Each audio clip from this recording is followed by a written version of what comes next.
Mababa ang bilang ng mga naitalang insidente na may kaugnayan sa halalan ngayong taon kumpara yan noong idinaos ang barangay and sangguniang kabataan elections noong 2023. Ito ang sinabi ng Philippine National Police.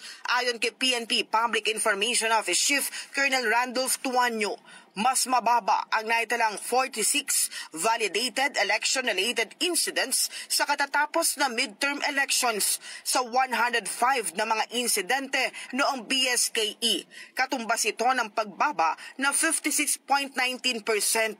Karamihan sa naitalang bilang ng validated ERI ay mula sa Cordillera Administrative Region. Sumunod ang Bangsamoro Autonomous Region, Calabarzon at Region 9, habang may naitala ring insidente sa Regions 3, 5, 6, 11, 12, 1, 8 at Region 10.